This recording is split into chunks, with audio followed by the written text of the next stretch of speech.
Oval অফিসের দরজায় পা রাখতেই ইউক্রেনের প্রেসিডেন্ট ভ্লাদিমির জেলেনস্কি মনে মনে ভাবলেন, আজ বুঝি রাজকীয় মধ্যাহ্নভোজন হবে।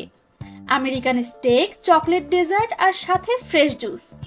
কিন্তু হায়, তিনি কি জানতেন আজকের মেনুতে তার জন্য শুধু অপমান আর হতাশা অপেক্ষা করছে।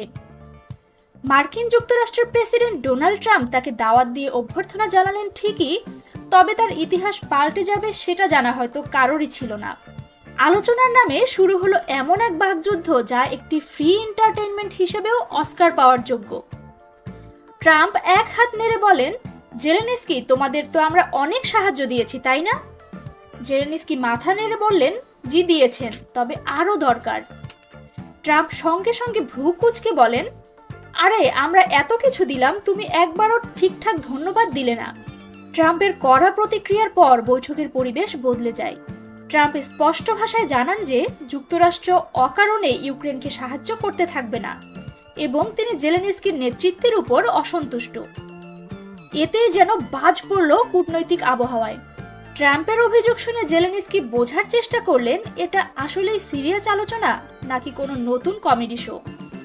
এরপরই ট্রাম্প ঘোষণা করলেন, আমাদের মধ্যাহ্নভোজ বাতিল, খাবার নেই, আলোচনা বন্ধ। এই কথা শোনার পর জেলেনস্কির মুখ শুকিয়ে গেল।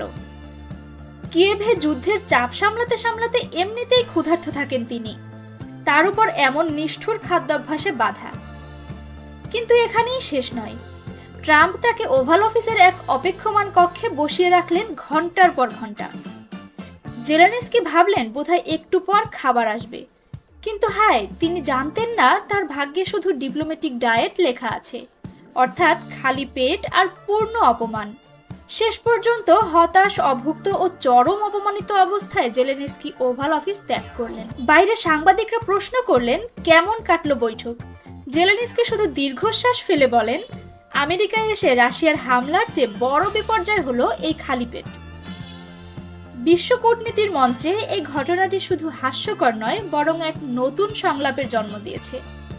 যুদ্ধে যা হারাইনি, ওভাল অফিসে তা হারালাম।